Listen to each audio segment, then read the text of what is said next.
exemple ceux qui sont cet après-midi à Leipzig, sous les yeux de Fabrice Balétan et de Jacques Vendroux pour défendre la couleur de la France. Leipzig. Leipzig. Ah, non, c'est pas grave, il faut appuyer sur un bouton, on ne l'avait pas fait. Leipzig. Jean-Paul Brochon, au moment où vous nous donnez l'antenne. Bonjour Jean-Paul, au moment où vous nous donnez l'antenne, ce sont les hymnes nationaux, et pour commencer bien sûr, la Marseillaise.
Et bien voilà, vous venez d'entendre la Marseillaise et l'hymne est-allemand. Les deux équipes sont bien sûr sur le terrain de ce grand stade de Leipzig, un stade qui peut contenir environ plus de 100 000 personnes, mais pour la circonstance, eh bien, il y a environ 30 à 35 000 personnes ici à Leipzig. Je vous rappelle quand même que le match est télévisé dans toute l'Allemagne de l'Est. Alors sans perdre un instant, je vais vous donner tout de suite la composition des équipes. En ce qui concerne l'équipe d'Allemagne de l'Est, dans les buts, Kroy, à l'arrière, Weber, Berner, Wesse, Fritsch, au milieu du terrain, Effner, Locke, Sched, et la ligne d'attaque est composée de Wegel qui joue à allié gauche, l'avancante numéro 9, une vieille connaissance, Peter Duck, et l'ailier droit est Streich. Les Allemands de l'Est jouent tout en blanc, short blanc, maillot blanc et bas blanc.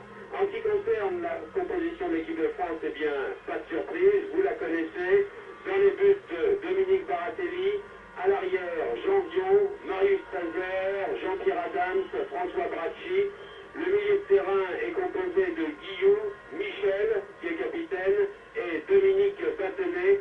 Et la ligne d'attaque est composée de Dominique Rocheteau, Jean Galis et Albert Aymon. On vous l'a dit tout à l'heure, de nouveau dans cette équipe française, deux Stéphanois, Gérard Janvion qui jouera arrière droit et Dominique Patenet qui est également Stéphanois et qui jouera un milieu de terrain défensif. L'arbitre de cette rencontre est le Suédois Fredriksson.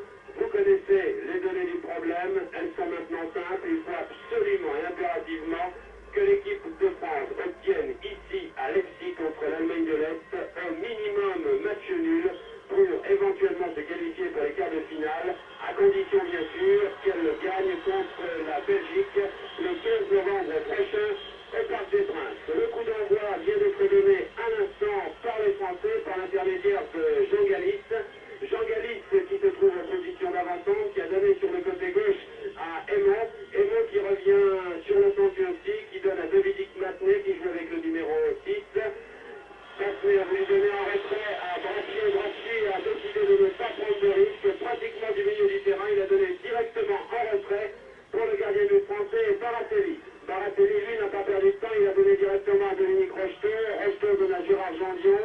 Gérard Janvion essaye de redonner à Dominique Rocheteau, mais malheureusement, son ballon était trop long. C'est donc la première touche de ce match international, de ce match capital entre la France et l'équipe d'Allemagne de l'Est. Les Allemands à l'attaque maintenant par l'intermédiaire de Berner. Berner qui a voulu donner à Weiss. Weiss qui a donné à Vogel à la position d'ailier droit finalement. Vogel joue ailier droit avec le numéro 11. Il faut dire quand même que la numérotation du joueur allemand est vraiment très surprenante, dans la mesure où l'arrière gauche Weber joue avec le numéro 7 et que Sched, qui joue au milieu du terrain, joue avec le numéro 5. D'après certains renseignements que nous avons obtenus ici, il s'agit d'une ruse de guerre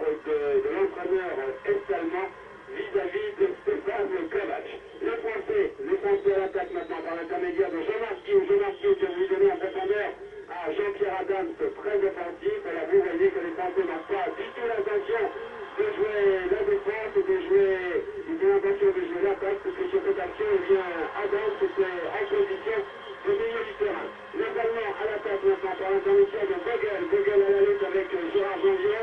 Gérard Janvier qui fait prendre le ballon pour Vogel, centre de Vogel pour qui?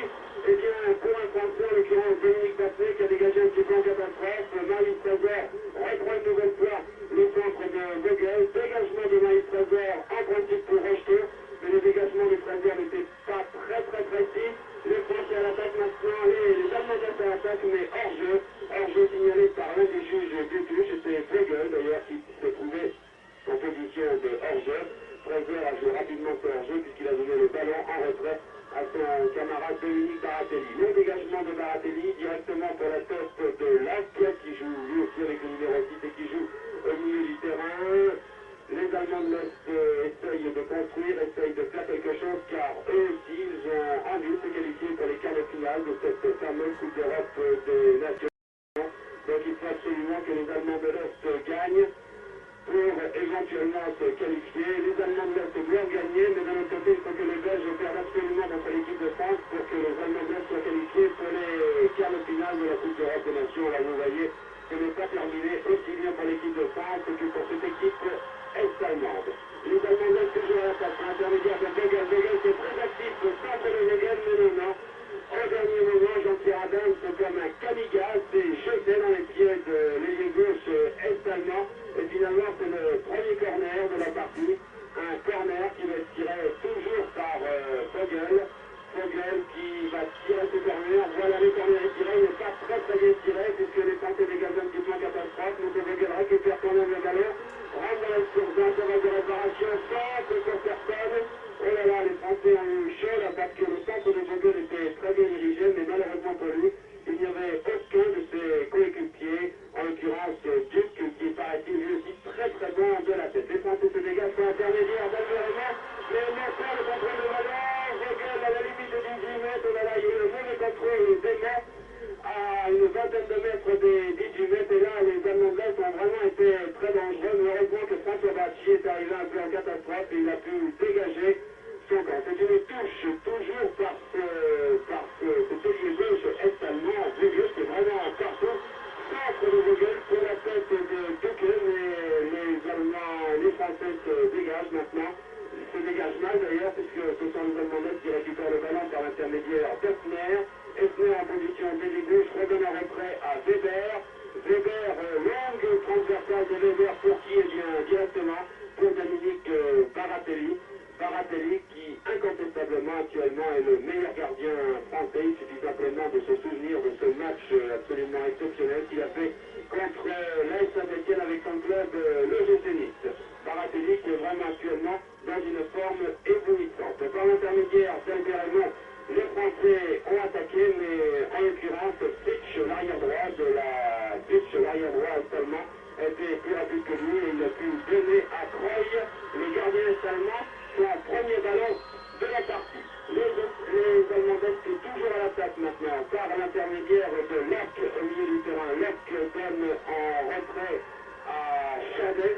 Chadet redonne à Lacke. Longue transversale de Lacke pour qui? Eh bien, pour directement Jean-Pierre Adams. Là, il y a une faute de Tuque sur Jean-Pierre Adams. C'est un coup franc. Un coup franc pour les Français. Le premier coup franc d'ailleurs, l'arbitre suédois, M. Fredriksson, n'a pas du tout l'intention de se faire marcher sur les pieds, comme on dit. Il a l'intention de se faire respecter car il sait très bien que cette rencontre est capitale, aussi bien pour les Français que pour les Est-Allemands. Les Est-Allemands les Allemands qui ne prennent pour la circonstance aucun risque car sur un long dégagement de Dominique Baratelli, l'un des arrière-centraux Vesse a donné directement à son gardien Croy. Croy qui a donné directement à Weber. Weber qui joue avec le numéro 7 et qui joue arrière droit, c'est quand même un peu surprenant.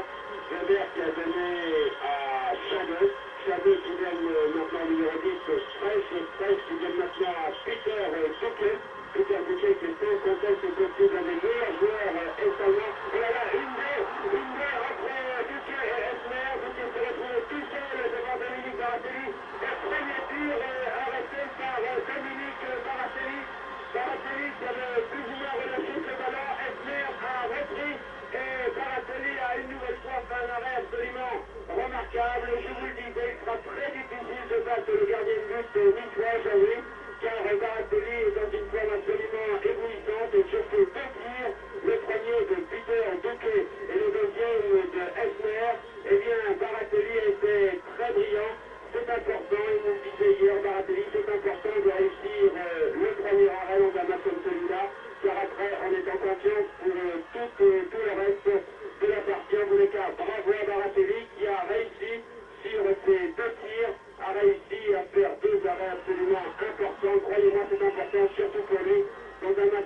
nationale parce que Baratelli est un gardien qui, comme on dit, a tendance à gamberger s'il n'a pas l'occasion de réussir de bonnes choses dès le début de la rencontre. Nous jouons maintenant depuis 8 minutes dans cette première mi-temps et le score est toujours de 0-0. Les Allemands de l'Est attaquent toujours par l'intermédiaire de Streich, mais Baratelli est arrivé. Baratelli a reçu le balle en retrait de François Bracci. Le dégagement de Dominique Baratelli directement pour Dominique Rocheteau. Dominique Rocheteau à la lutte avec Fritsch.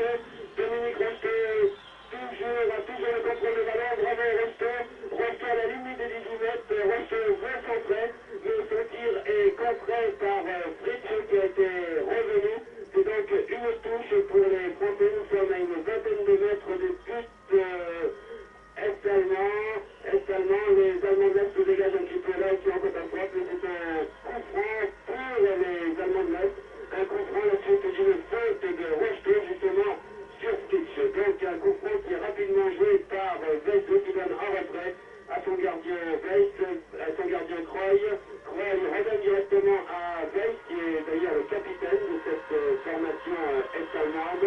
En position de ligne droit maintenant dans le camp des Français Streich prise avec Jean-Pierre Adams, et Jean-Pierre Adams a bénéficié du deuxième corner donc pour les Allemands de l'Est, un corner qui a dû être concédé par Jean-Pierre Adams à la suite d'une lutte avec Streich. Donc le deuxième corner qui va être tiré par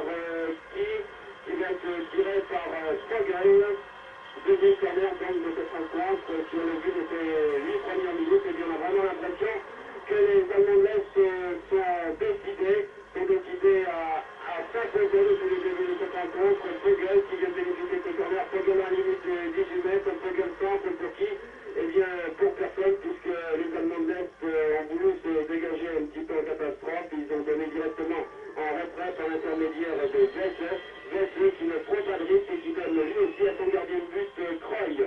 Kroy est donné sur le côté gauche à Weber. Weber veut redonner à Weiss, mais finalement les Allemands de l'Est se replient sur eux-mêmes. On a l'impression que ces Allemands de l'Est qui sont partis très rapidement depuis le début de cette rencontre, ils n'arrivent pas à construire car le milieu de terrain français composé de Guillaume, Michel Batelet, et bien ce milieu de terrain français fait pour le moment un très bon début de match. Dans le camp français maintenant, François Bracci qui perd le contrôle du ballon, Bracci qui se prise avec Esner a positionné les doigts, Esner centre, mais nouvelle intervention de Jean-Pierre Adams. Adams se donne à Dominique Batelet donne à Jean-Marc Guillaume, tout ça se passe toujours dans le coin, dans le camp des Français. Guillaume donne directement sur le côté gauche à François Bracci cherche un partenaire démarqué, il trouve son capitaine, Henri Michel redonne à Jean-Marc Guillaume en position d'ailier gauche, mais les Allemands de l'Est sont obligés de concéder une touche à la suite d'un contrôle mal effectué de Jean-Marc Guillaume. C'est une touche qui est pour les Français faite par François Bracci, mais malheureusement pour lui, Rocheteau qui se trouve maintenant en position de gauche en mal contrôlé, c'est une touche pour les Allemands de l'Est. Les Allemands de l'Est ont fait une nouvelle touche maintenant, mais dans le camp des Français par l'intermédiaire de Bouquet qui veut faire une combinaison avec Weber, mais malheureusement pour lui, le ballon était trop loin, et c'est finalement une sortie en touche, un dégagement à 6 mètres que va faire le gardien de but français Dominique Baratelli. Dominique Baratelli prend son temps, il cherche lui aussi un des partenaires démarqués. Le dégagement de Baratelli pour qui? Eh bien directement pour la tête de Weber, à l'attaque de nouveau les Allemands de l'Est qui donne en profondeur pour Lac, centre de Lac pour qui? Eh bien pour personne, voilà, ce centre de Lac à la limite des 18 mètres sur le côté gauche du but de Baratelli, un petit peu paniqué la défense centrale, mais il faut dire que Jean-Pierre Adams et Marie Trésor font aussi un très bon match, ils essayent de calmer le jeu. Il y a de l'autre côté Dominique Rocheteau qui a pu récupérer le ballon, qui se bat comme un beau diable. Vraiment, il faut dire que sur le jeu de ces 12 premières minutes, eh bien, les Français se battent, les Français défendent pour le moment, car les Allemands de l'Est dominent. Ah oui, ça, les coqs se défendent bec et long pour le moment, mais croyez-moi, aïe aïe aïe, mes enfants, on souffre dans notre petite cabine du Central Stadium de Leipzig, car vraiment, c'est tout à fait ce qu'on pensait qui se passe actuellement sur le stade de Leipzig, c'est-à-dire une domination absolument outrancière, outrageuse des Allemands qui ont pris ce match, entraîné ce match à 100 à l'heure, et les Français pour le moment ne font que se défendre, et le gardien Kroy, le gardien est-allemand jusqu'à présent, n'a eu que des pas parfaits de ses camarades de la défense à toucher. Alors, espérons que les Français vont réussir à tenir et à desserrer peu à peu cet étau est-allemand, car il est bien certain que les Allemands ne pourront pas jouer pendant les 80 minutes qui restent, comme ils ont fait pendant les 10 premières minutes. Ils ne pourront pas jouer tout le temps comme ça à 100 à l'heure. Alors pour le moment, il faut tenir et puis essayer, bien sûr, d'exploiter les moindres occasions. C'est tout à fait ce qu'on avait dit avant le match. Et aussi, ce que Stéphane Kovac a dit aux joueurs de l'équipe de France, de ne pas rechercher le combat de près, comme on dirait en termes pugilistiques, éviter la guerre de tranchées, la guerre d'usure avec les Allemands de l'Est. Au contraire, essayer de tenir et puis pourquoi pas saisir les moindres occasions avec ces fusées que peuvent être Jean Galis à l'avant, Dominique Rocheteau et Albert Hémon. Alors pour le moment, attendons, mais attention tout de même aux attaques des Allemands de l'Est. Les Allemands de l'Est toujours à l'attaque avec le numéro 6, Marc Attention, et encore Baratelli qui vient se saisir de ce ballon. Que convoitait toujours l'ailier gauche Vogel. Vogel que l'on n'attendait pas dans cette équipe d'Allemagne de l'Est. Il n'était pas prévu au départ dans la composition de l'équipe. Et puis, une demi-heure avant le coup d'envoi, lorsque Georges Buchner, l'entraîneur est-allemand, a donné une conférence de presse, eh bien, il a titularisé un petit peu à la surprise générale Vogel, qui joue dans le club de Jena, Vogel justement, et que les Marseillais connaissent bien, les Marseillais de l'équipe de France connaissent bien, puisqu'il a fait partie de l'équipe qui les a éliminés récemment avec son camarade Peter Duquet de la Coupe d'Europe de l'UEFA. Alors que là, l'arbitre siffle un nouveau coup franc, cette fois-ci au bénéfice des Français pour une faute sur François Brachy, le grand Brachy, qui est allé s'étaler de tout selon sous une charge de son opposant direct, qui était en l'occurrence l'arrière droit de l'Allemagne de l'Est, c'est-à-dire Weber. Les Français sur ce coup franc ont perdu malheureusement dans la rang centrale par Jean Galis, on fait sèchement par un défenseur est-allemand. Les Allemands de l'Est toujours sur la droite avec Peter Duquet attaqué par Marius Trésor. Marius Trésor le contre première fois, toujours Duquet, et finalement ce bagarre bien, la balle sort en touche, poussée par Trésor. En touche au bénéfice des Blancs, c'est-à-dire les Allemands de l'Est. Une touche qui va être effectuée par le milieu de terrain à Lec. À nouveau une balle disputée cette fois-ci entre Brachy et Duquet. Tout ça est très confus, tout ça se passe près de la surface de réparation française. C'est très dangereux, mais les Français vont pouvoir respirer un petit peu car ils bénéficient d'une touche. Et non, sur cette touche, Zanaki à Rocheteau dans le rang central, attaqué par son opposant direct, c'est l'arrière Fritsch, une longue balle en avant qui était destinée à Gérard Janvion, mais balle malheureusement mal ajustée. Et ce sont les défenseurs est-allemands qui récupèrent avec maintenant Freisch à l'attaque. Freisch, l'un des joueurs de Magdebourg qui feinte Brachy, qui s'engage entre Brachy et Guillou finalement. Les Français ne se sont pas laissés prendre. Et c'est maintenant Rocheteau qui démarre à la limite en jeu, il va entrer dans les limites, bien sûr de Rocheteau. Bien joué, un tir du gauche, du jeune ailier droit de l'équipe tricolore. Un tir qui est passé tout de même légèrement sur la droite du but du gardien. Et voilà, c'est comme ça que les Français ont peut-être une chance de s'en sortir. Vous voyez sur cette action, les défenseurs est-allemands croyaient hors jeu de Rocheteau, mais pas du tout. Rocheteau était parti dans sa moitié de terrain, donc il n'était pas hors jeu. Et grâce à sa vitesse de course, il a pu semer ses adversaires, bien qu'il s'est présenté pratiquement seul à hauteur des 18 mètres est-allemands, malheureusement. Son tir du gauche, son tir de volée est passé à côté du but de Kroy. Kroy qui va donc pouvoir maintenant se dégager. Pour qui la balle est bien un dégagement à la main pour son arrière gauche Fritsch. Fritsch pour son capitaine Dorner. Dorner qui joue habituellement dans le club voisin de Dresde. Il va en avant que son esprit de Jean-Jean. Et Vogel, attention pour le Vogel, Baratelli tout battu. Voilà, beaucoup de chance, Baratelli avait laissé cette balle à tir croisé, heureusement.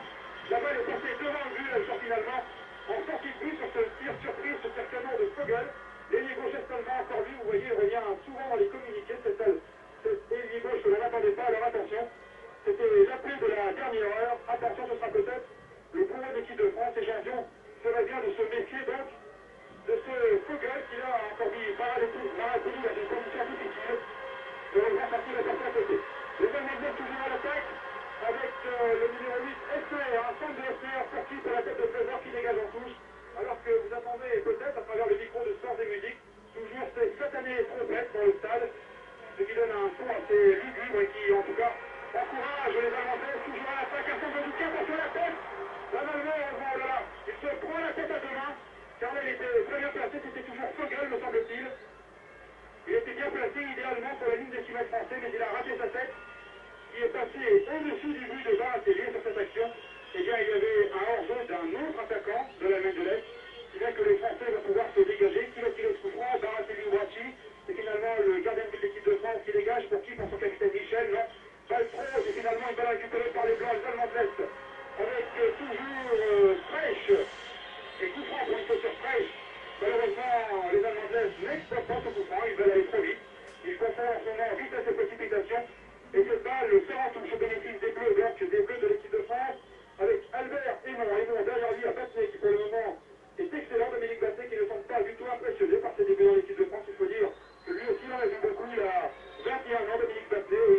gagné la Coupe de France déjà 2 fois, déjà été 2 fois champion de France, à 21 ans, c'est déjà un beau palmarès avec son club de l'association sportive de Saint-Etienne.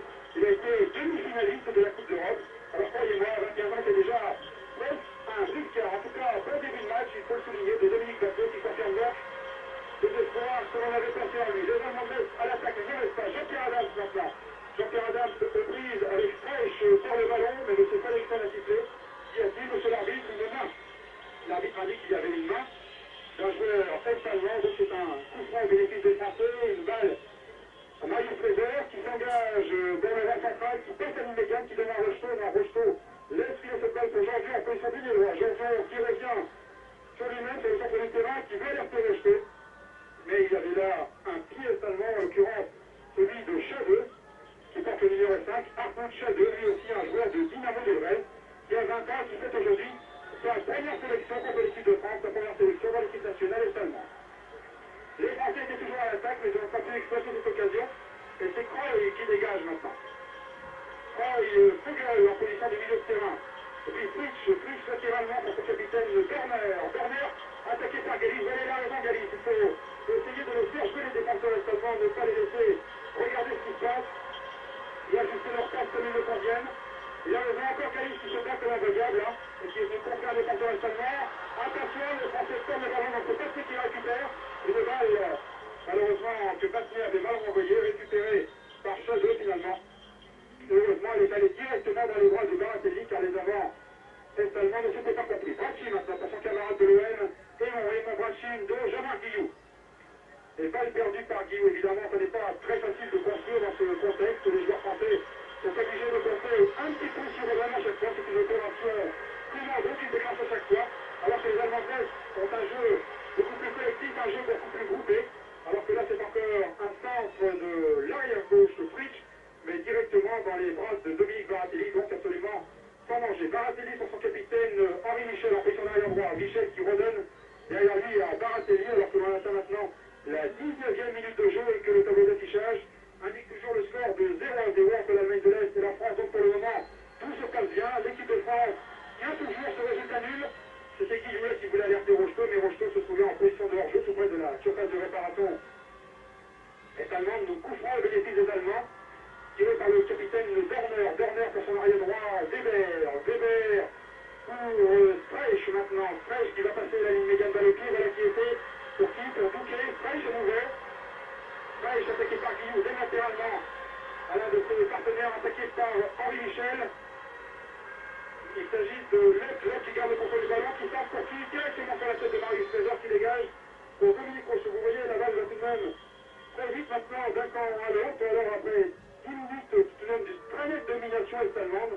Les Allemands qui voulaient créer le chaos d'entrée, ils ne sont pas parvenus, et les Français ont réussi à refaire un petit peu surface, et puis ils ont réussi à poser un petit peu plus la jeu, à ajuster un petit peu de passe, à reprendre un petit peu du poil de la jeu au milieu du terrain avec Jean-Marc Guillou, avec Henri Michel, et avec Dominique Bateau, avec un tir aussi l'appui de d'avant qui viennent en soutien, notamment Jean Galis, qui a un rôle d'avant-centre et qui en fait bouge beaucoup sur tout le fond de l'attaque et qui revient aussi aider ses camarades du milieu de terrain. Galis qui se trouve maintenant en position d'ailier droit avec Rocheteau en position d'avant-centre et Aymon en position d'ailier gauche. Vous voyez, les Français essayent de permuter beaucoup pour surprendre un petit peu les défenseurs de l'Allemagne de l'Est. Rocheteau maintenant en position d'ailier droit, contré par un défenseur est-allemand. Il obtient donc une touche au bénéfice de l'équipe de France. Cela se passe dans le camp de l'Allemagne de l'Est à 40 mètres environ des buts de Kroy.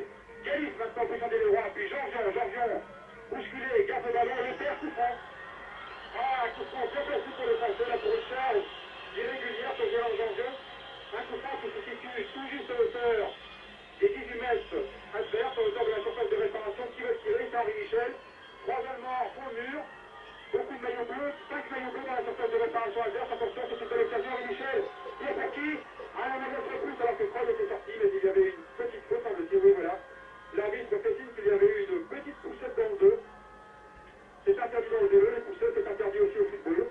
Poussette dans le dos d'un défenseur est-allemand, donc les Allemands qui se dégagent maintenant grâce à ce coup franc et qui attaque à nouveau avec Peter Boucher en avant-centre. Le doyen de cette équipe, il va c'était 35 en cette semaine. Donc balle en avant pour qui va tenir à la lutte avec un adversaire qui finalement repousse ce ballon et donne un retrait à Dominique Baratelli qui va donc pouvoir dégager, qui dégage à la main sur François Bracci. Alors que l'on joue maintenant depuis 23 minutes ici à Leipzig, toujours 0-0 entre la RDA et la France, les Français qui tiennent bon. Les Français tiennent bon, les Français ont refait surface, si vous voulez, depuis le début de cette rencontre. Ils ont eu un premier quart d'heure très difficile, mais depuis 10 minutes maintenant, eh bien, l'équipe de France procède par contre-attaque. C'est finalement la seule et unique chance de cette sélection française. C'est procéder par contre-attaque. Tout à l'heure, par exemple, Dominique Rocheteau, pratiquement seul dans les 18 mètres, a bien failli ouvrir le score. Le score est toujours de 0-0 entre la RDA et l'équipe de France. Les Allemands de l'Est ne se découragent pas quand même s'ils sont sur une équipe de France qui surprend. Un milieu de terrain qui est vraiment très bon, composé d'Henri Michel, de Jean-Marc Guillou et du petit dernier, Dominique Battenet. Eh bien, les Français, eux aussi, essayent de construire, essayent de faire quelque chose, car le match nul est bien sûr l'objectif primordial de cette équipe de France. Un match nul ici serait bien sûr une excellente performance pour l'équipe de Stéphane Kovac. Les Allemands à l'attaque, maintenant ils ont perdu le contrôle du ballon et c'est Henri Michel au milieu du terrain. Henri Michel qui veut donner en profondeur et qui réussit à donner en profondeur à Dominique Rocheteau. Dominique Rocheteau veut redonner à Henri Michel, une de très dangereuse à la limite des 18 mètres, mais le tir d'Henri Michel était contré au dernier moment et c'est un corner, le premier corner pour l'équipe de France, un corner qui va être tiré par l'ailier droit de cette équipe de France, Dominique Rocheteau.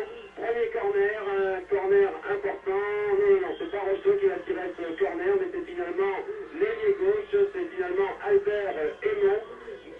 Albert Aymon va tirer ce premier corner. Le corner est tiré, bien tiré même pour qui? Il était destiné à Jean-Marc Guillou finalement, mais les Allemands de l'Est se dégagent mal, puisque Jean Galis, qui était revenu, avait pu récupérer ce ballon. Les Allemands de l'Est se sont dégagés là aussi en catastrophe, directement sur Marius Trésor. Trésor n'a pas voulu prendre de risque, qui a donné à son gardien Baratelli. Baratelli a redonné à Marius Trésor. Trésor veut donner une longue balle en profondeur pour Jean Galis, mais il y a une faute de Jean Galis sur Corner, et c'est finalement un coup franc que vient d'accorder l'arbitre, M. Fredrickson, un coup franc pour les joueurs est-allemands. Les joueurs est-allemands se dégagent par l'intermédiaire de Peter Duque. Peter Duque qui a 34 ans et qui a 66 sélections en équipe nationale est-allemande. Ça fait exactement 15 ans qu'il joue maintenant dans cette équipe nationale. Et Duque est considéré ici un petit peu comme le Copa est-allemand. C'est vraiment, paraît-il, un très très grand joueur. Nous ne pouvons pas juger sur le but de cette première partie de la rencontre, car il n'a pas été particulièrement brillant, mais il faut dire qu'il a un rôle particulièrement délicat dans la mesure où il joue plus ou moins avançant en retrait. Les Allemands à l'attaque maintenant par l'intermédiaire de Vogel. Vogel rentre dans les 18 mètres, Vogel à la lutte avec qui? Avec François Bracci. Les Français se dégagent un petit peu en catastrophe grâce à Jean-Pierre Adams.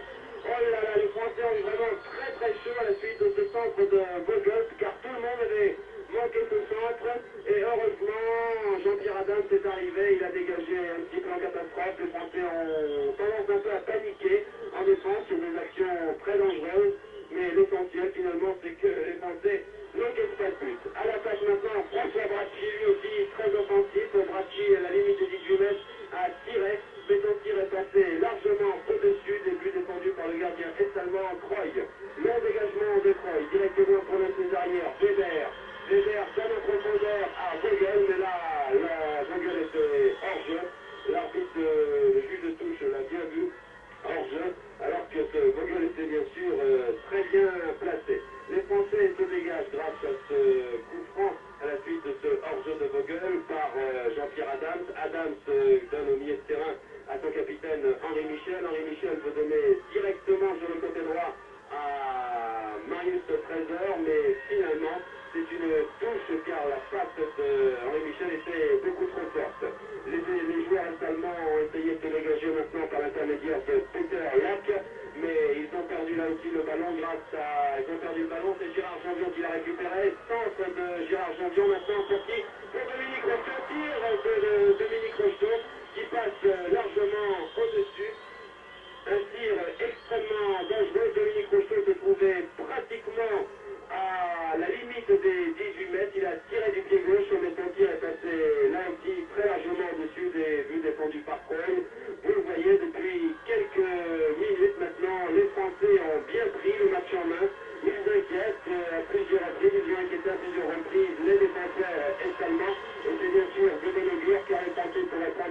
en confiance dans ce match décisif. Ils ont lutté un peu timidement, mais là, doucement mais sûrement, ils arrivent à revenir à pratiquement la hauteur des joueurs est-allemands. Tentative de 1-2 entre Albert Elmont et Henri Michel, mais le numéro 5 est-allemand a remis les choses en main et c'est Dorner qui a dégagé, Dorner qui dégage pour son ailier gauche Vogel, mais malheureusement la passe de Dorner est beaucoup trop forte, et c'est finalement une touche au bénéfice des Français, une touche qui est rapidement faite par Gérard Janvion qui a donné à Marius Trésor qui donne sur le côté droit à Jean Galis qui joue ailier droit depuis le début de cette rencontre. Il faut dire aussi que les attaquants français permettent beaucoup. Dominique Rocheteau, on l'a vu beaucoup plus souvent en position d'avancante que d'ailier droit. Mais finalement, c'est pas plus mal, il ne faut pas rester toujours à son stade. En position ailier gauche maintenant, Albert Raymond qui va tenter de s'entraîner. Albert Raymond aux prises avec Weber se fait subtiliser le ballon. Nous jouons maintenant depuis 29 minutes dans cette première mi-temps. Je vous propose de vous retrouver dans quelques minutes pour la suite de cette rencontre.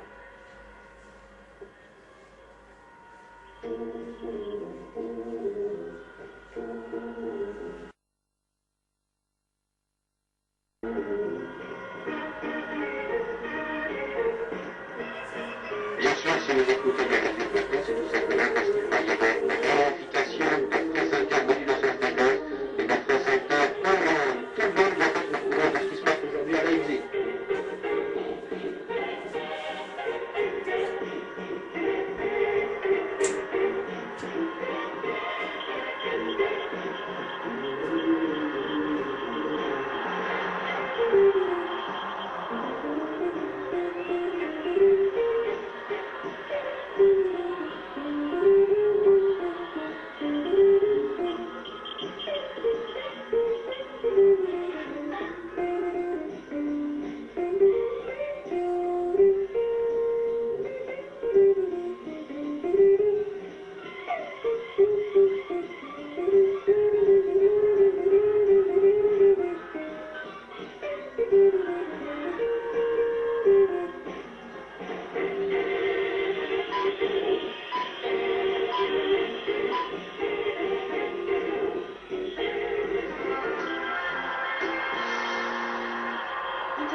À Leipzig, il y a une demi-heure maintenant que le match France-Allemagne de l'Est est commencé. Il fait beau, pas trop froid, mais les spectateurs ne sont pas nombreux, paraît-il, à peine 30 000 dans un stade qui peut contenir 100 000 personnes.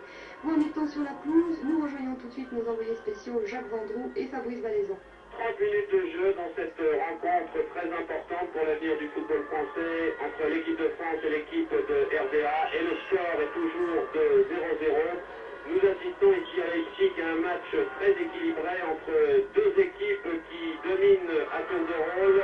Les Allemands de l'Est sont partis très fort au début de cette rencontre. Les Allemands de l'Est ont eu des occasions extrêmement dangereuses pendant les 15 premières minutes de cette première mi-temps. Et doucement mais sûrement, eh bien, les Français ont rétabli un petit peu la situation.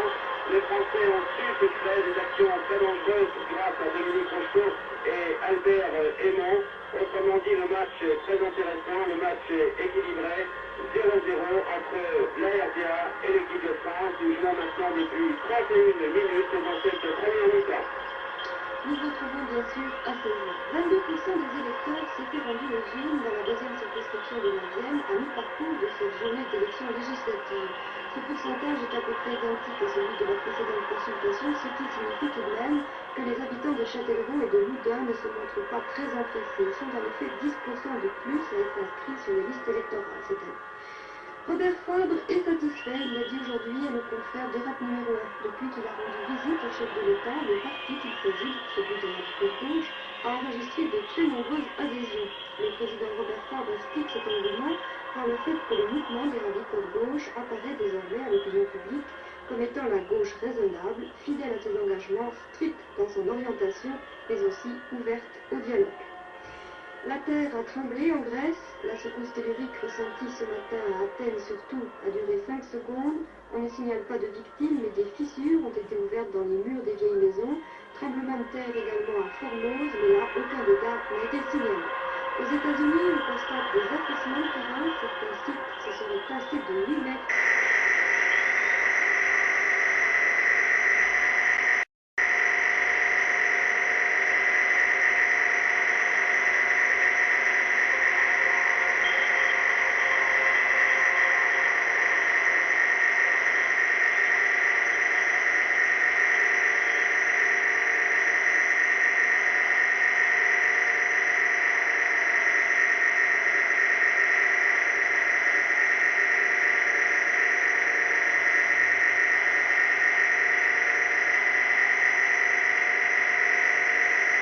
Illimitée de l'eau dans les diverses nappes souterraines, ainsi que l'extraction massive de minéraux.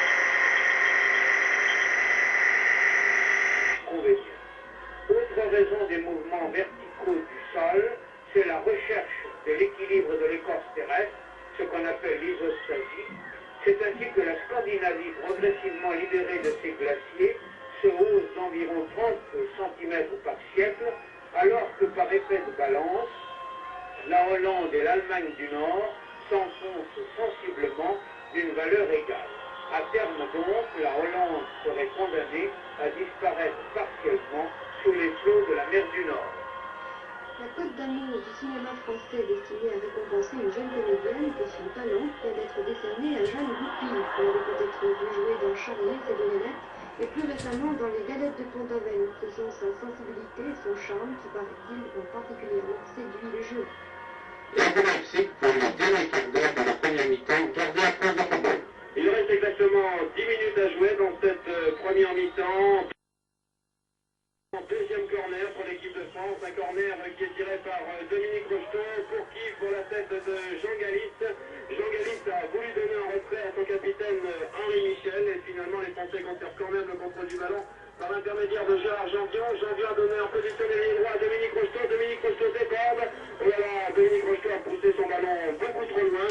Et c'est une sortie de but. Et les Allemands de l'Est, très menaçants depuis quelques minutes, vont pouvoir se dégager par l'intermédiaire de la gardienne de but Croy. Croy a donné directement à son arrière Weber. Weber redonne en retrait maintenant à Dorner. Dorner essaye de trouver un partenaire démarqué. Doucement mais sûrement, nous allons peut-être vers un 0-0 à la fin des premières 45 minutes de cette première mi-temps. Il faut reconnaître que ce serait pas mal de la part des Français. Il faut reconnaître aussi au moment où Elbermann fait un remarquable déplacement. Elbermann se trouvera sur base de réparation. Donner à Dominique Rocheteau. Dominique Rocheteau à la limite des 18 mètres. Ça fait deux fois qu'Elbermann réussit deux départements absolument remarquables devant son vis-à-vis Weber. Mais au lieu de centrer, Aymon a préféré revenir sur le centre et tirer.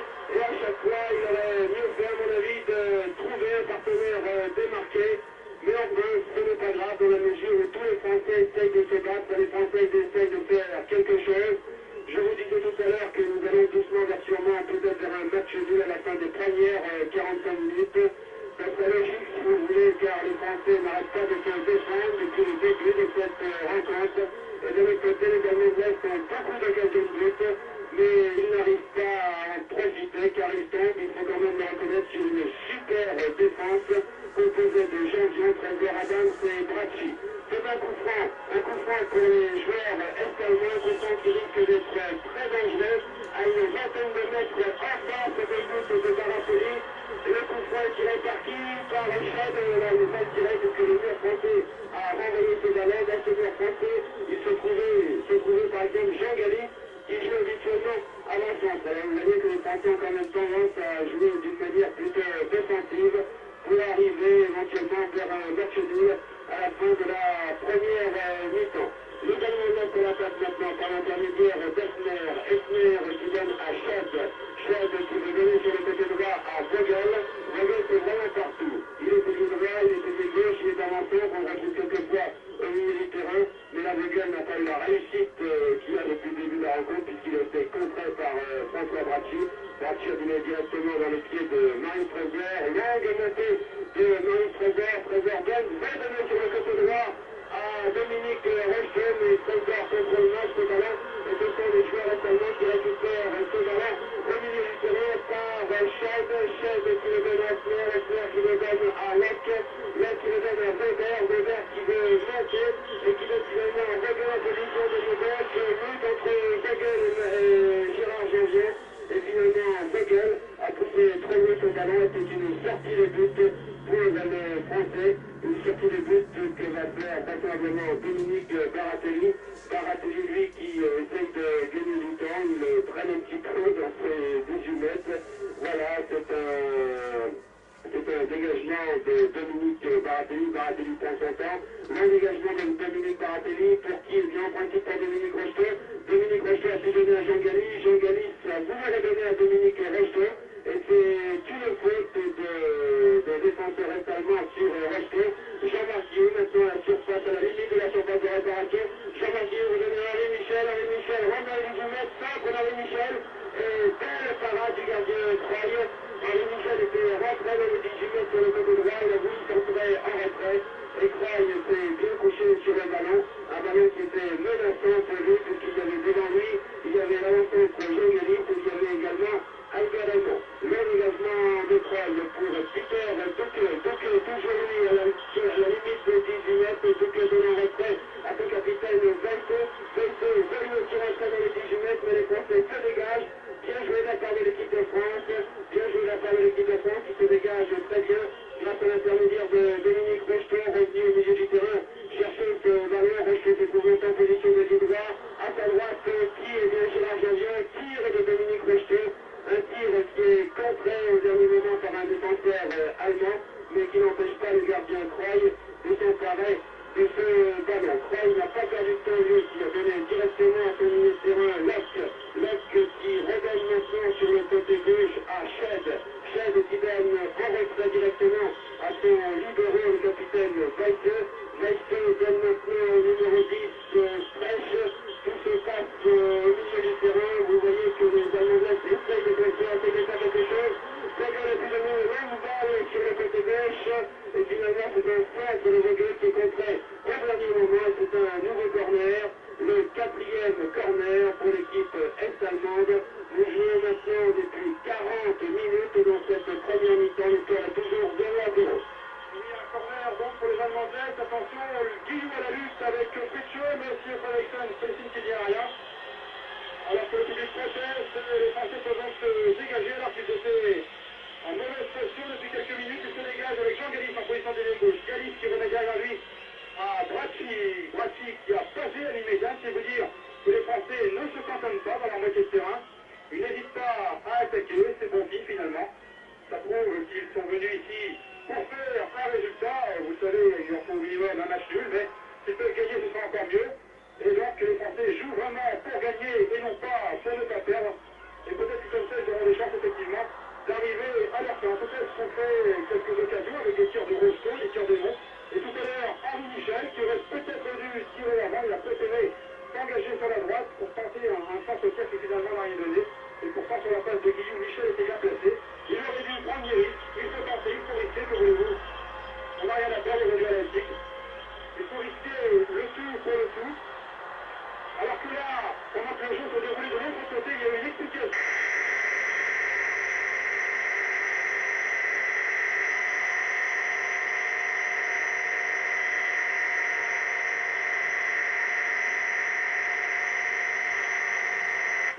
À Jean-Pierre Adams, qui était donc sans doute le premier coupable. Adams qui a semble-t-il légèrement bousculé, peut-être même vexé, piqué à jockey. Il faut dire que depuis le début de la partie, le bonhomme se livre une lutte assez terrible entre l'avantage est-allemand et l'arrière centrale de l'équipe de France chargée de marquer. Et là, donc, avertissement à Jean-Pierre Adams, alors que les Allemands bénéficient d'un nouveau coup franc pour une faute, là, sur Streich. Un coup franc, toujours à la limite de la surface de réparation, coup franc très dangereux, donc, qui est parti par Yala Streich, le numéro 10. Il y a Vogel, le numéro 11, qui va peut-être tenter sa pied gauche.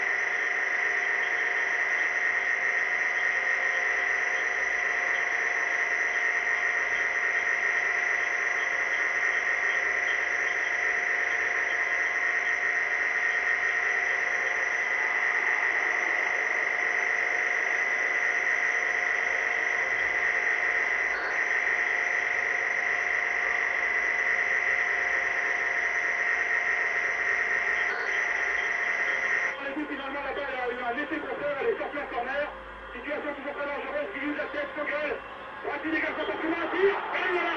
Encore un tour de veille de cette à 20 mètres. Que Baratelli a dû à nouveau dégager en corner en réponse à cette action. Les attaquants estallements se trouvaient en position de hors-jeu et l'arbitre n'aurait pas accordé le but, donc il n'y aurait pas. La balle est sortie en corner. Croyez-moi, on a eu chaud là. Alors on souffre. Hein. Très prenant, très difficile ce match, très crispant aussi. Il faudra que les Français aient les nerfs solides au cours des 45 dernières minutes. Car évidemment, il faudra encore soutenir ce rouleau compresseur estallement qui dessert le pas en 5 sur l'équipe de France, qu'il y a les arrières qui attaquent sur les ailes. Il y a le travail de sable de Touquet, Price devant. Vraiment, croyez-moi, ce n'est pas du gâteau aujourd'hui pour les défenseurs français et même pour toute l'équipe. Les Français qui ont bien failli encaisser le premier but, là, quelques minutes de la mi-temps, évidemment. Ça aurait été un moment psychologique particulièrement malvenu. Heureusement, Baratelli a encore eu un arrêt, ou plutôt un détournement en réflexe particulièrement efficace sur ce coup franc de Fogel. Un véritable coup de canon qu'il a eu beaucoup de chance de repousser en corner. Les Allemands attaquent, mais ils attaquent dans la moitié de terrain cette fois-ci, donc pour le moment, ça n'est pas trop dangereux pour les tricolores. C'est Fritsch, l'arrière droit, qui est le ballon pour le moment attaqué par Rocheteau, il projette Rocheteau. Il donne à son capitaine Dormer. Dormer a une gauche comme son partenaire, garde le ballon. Carpon s'arrête au début, attention. Peter Bouquet dans les 18 mètres français. Attaqué par les Français, Dormer à nouveau. Et c'est finalement Jean-Jean qui récupère. Il se bat pour éviter le corner, non. Jean-Jean ne peut empêcher cette balle de sortir en corner. Situation encore très critique là. Avec Dormer, le capitaine allemand, qui s'était enfoncé dans l'axe du but. Venu de l'arrière-garde. Binder avec Bouquet, finalement les Français ont repoussé. Attention. Toujours les Allemands sur ce corner. Fogel qui va tirer, contré par Jean-Marc Guillou, Albert maintenant. Albert au centre du terrain, dribble. Un adversaire, deux adversaires, voilà Jean Galibor en centrale, Michel, Jean-Pierre Adams maintenant, et puis Jean-Marc Guillou. Jean-Marc Guillou, voilà, il fait bien Guillou, il donne un petit peu d'heure à ses camarades. Il écarte cette balle sur les ailes à Brassi. Rocheteau maintenant sur son milieu gauche. Rocheteau repique vers le centre, redonne vers la vue à Guillou. Guillou s'emporte maintenant en pression du milieu gauche, attaqué par un adversaire, il le dribble. Guillou, pardon, maintenant est en face de la part sur adverse. Il donnait à Albert au centre. Mais l'arbitre indique que la balle doit aller au centre du terrain. Cela veut dire que c'est la mi-temps, donc fin de cette première mi-temps. Alors que l'on voit dans la tribune d'en face s'agiter deux petits drapeaux tricolores, bleu, blanc, rouge, mais bien perdus au milieu des drapeaux noir, jaune, rouge de l'Allemagne de l'Est. Donc les deux équipes rentrent sur le terrain, sur le score de 0-0. Les Allemands de l'Est ont dominé, mais pas outrageusement. Les Français n'ont pas été archi-dominés. Ils ont réussi à s'en sortir, à créer aussi de temps en temps quelques actions dangereuses par leurs hommes commandos, Rocheteau, Galis et Aimant notamment. Malheureusement, la réussite n'était pas avec eux, n'était pas non plus avec les Allemands de l'Est, qui sont tombés pour le moment sur un super Baratelli, auteur de 2 ou 3 arrêts.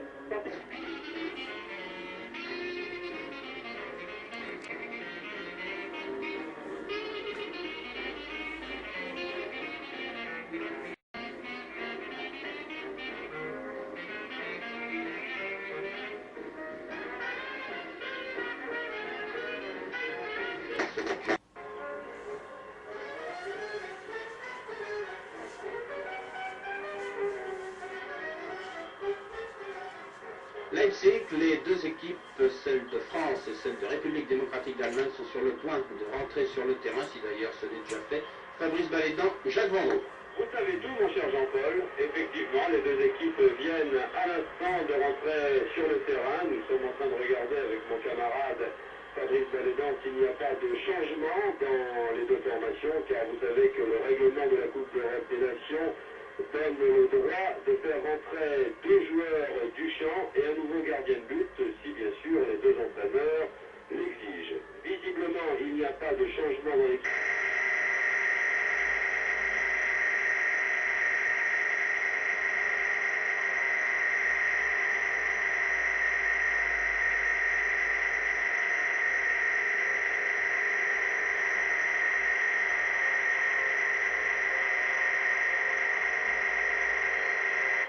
Je ne sais pas si les entraîneurs des deux formations plus ou moins sermonné les Français et les Allemands de l'Est, mais en tous les cas, les Allemands de l'Est sont partis très vite depuis le début de cette deuxième mi-temps, puisque Peter Duke vient de tirer et nouvel arrêt de Dominique Baratelli.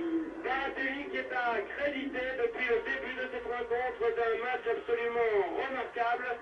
Baratelli, le dernier rempart de l'équipe française, n'a pas commis une erreur depuis le début de ce match entre la RDA à la France. Les joueurs restent allemands à l'attaque, maintenant à l'intermédiaire de Weber, centre de Weber, pour qui?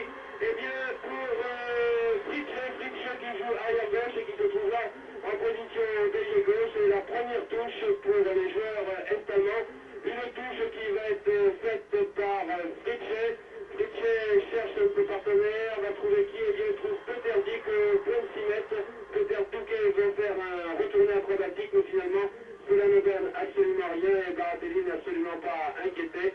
Baratelli va bien sûr dégager en 6 mètres. Baratelli qui prend d'ailleurs tout son temps, car vous le savez, l'objectif des Français c'est d'obtenir au minimum ici à Mendeles le match nul. Dégagement de Dominique Baratelli pour qui? Eh bien en principe c'était pour Guillaume, mais les Mendeles grâce à leur milieu de terrain récupère. Le milieu de terrain, en l'occurrence Hefner, perd le contrôle du ballon, c'est Bracci qui l'a récupéré. Bracci a voulu donner à Jean Galis et Jean Galis bénéficie d'une touche. Jean Galis est un joueur qui joue habituellement au Girondin de Bordeaux et qui est très rare, c'est qu'il y a environ 40 ans, et bien son père, René Galis, qui joue au Girondin de Bordeaux, était international. Donc tel père, tel fils, il est très rare de retrouver un père et un fils dans une équipe nationale, même à 40 ans de différence. Les Français ont perdu le ballon là par l'intermédiaire de Vesté qui a donné directement à son gardien Croix qui a donné très vite à Fritsch qui donne à son ailier gauche Vogel qui se permet quelques fantaisies techniques, mais finalement Vogel a pu donner à Peter Touquet a donné un retrait à Sched qui n'est pas du tout impressionné lui aussi, car il connaît aujourd'hui à Leipzig les joies de la première sélection comme Dominique Battenet et comme Rocheteau, les deux Stéphanois. C'est un coup franc que viennent d'obtenir les joueurs est-allemands, coup franc qui est tiré par Hefner qui redonne sur le côté gauche à Sched va rassemblement central, voilà centre de Sched directement pour la tête de Bracci qui a mal dégagé de la tête puisque c'est Vogel en position d'ailier droit qui récupère le ballon. Vogel une nouvelle fois est prise avec François Bracci, mais Bracci dégage directement en course. Vogel a fait très vite la touche, l'a donné à Touquet veut tirer, son tir est contré, dans le 18 mètres c'est un petit peu la pagaille, on joue de la tête, on dégage un petit peu n'importe comment. Les Français essaient de faire quelque chose, mais heureusement Jean Galis en position de milieu de terrain alors qu'il joue avant-centre vient récupérer ce ballon, veut plutôt donner directement à Dominique Rocheteau qui lui se trouve en position d'avant-centre, mais finalement cette action de jeu ne donne absolument rien et les Allemands se dégagent, toujours par l'intermédiaire de Sched qui donne directement derrière lui à Bertner donne à son ailier gauche Vogel au milieu du terrain, Vogel cherche un partenaire de marquer, voilà il l'a trouvé Sched donne maintenant à Fritzsche en position d'ailier gauche, centre de Fritzsche pour la tête de l'équipe, et bien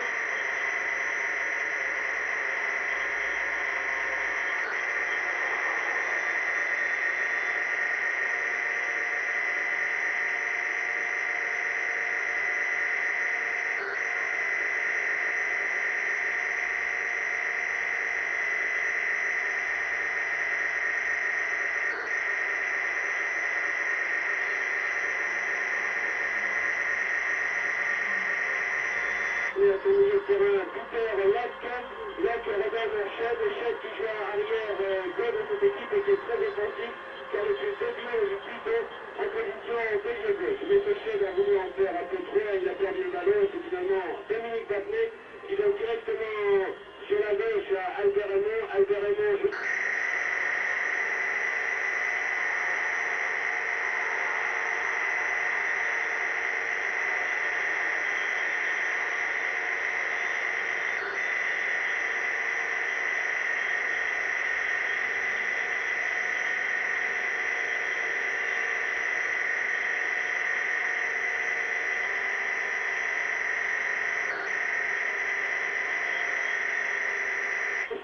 Battenet a marqué le premier but de l'équipe de France. C'est inespéré, mener 1-0 ici à l'équipe de la mesure. Les Français ont tout le temps été dominés depuis le début de cette rencontre. On vous l'a dit, la contre-attaque a payé. Il fallait jouer par contre-attaque, peut-être que la seule raison. Il fallait jouer en contre-attaquant devant ces Allemands de l'Est qui jouent remarquablement bien. Finalement, ce qui est arrivé. À la suite d'un tir terrible d'Albert Raymond et à la suite dernières passes de Jean-Pierre Adams, tire Valderrama, malheureusement le gardien Croix a relâché le ballon, et Dominique Battenet qui s'est trouvé là en position d'avancante, a marqué le premier but de cette équipe, le premier but de l'équipe de France.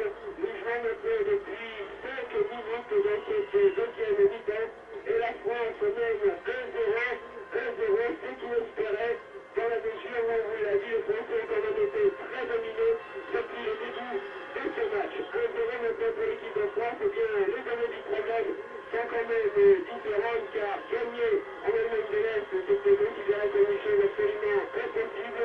On pensait tout juste à envisager un match nul, mais là les Français, par la porte des choses, grâce à la chance, il faut le dire aussi, même 1-0, les Français mènent 1-0, c'est logique dans la mesure où ils se sont tout le temps battus et ils ne se sont jamais laissés déborder par cette équipe est-allemande. La France à l'attaque maintenant par l'intermédiaire d'Henri Michel. Henri Michel qui est certainement motivé par ce but de Battenet se bat comme un diable. Il a voulu donner Henri Michel à Rocheter en position de pied droit, mais finalement Rocheter a perdu le contrôle du ballon et c'est finalement Fritz qui fait une touche pour Peter Duque. Duque qui donne à Vogel en position de gauche. Vogel à la lutte avec Gérard Jean-Jean, centre de Vogel, mais directement dans les bras de Dominique Baratelli. Le dégagement de Dominique Baratelli. Baratelli directement sur Dominique Rocheter. Dominique Rocheter en sandwich par deux défenseurs est-allemands. L'arbitre ne dit rien. Les joueurs est-allemands essayent d'attaquer maintenant, vont essayer d'égaliser, vont essayer de rattraper ce retard d'un but, car ça fait un moment que les joueurs est-allemands n'ont pas été menés sur leur terrain. Nouvelle contre-attaque de Dominique Rocheter, mais là, Rocheter a poussé beaucoup trop loin son ballon, mais cette contre-attaque était quand même très dangereuse. Mais là, Berner et Velte ont remis un petit peu de l'ordre dans la maison, et ils ont pu dégager. Vogel en position de gauche maintenant, qui donne directement à Fresh donne à son arrière droit, Weber en position d'arrière droit maintenant, Weber qui donne directement à Chad a voulu rentrer dans la surface de réparation, mais finalement ça n'a rien donné puisque le défenseur français, grâce à Fraser et Adam, sont dégagés sur leur capitaine Henri Michel.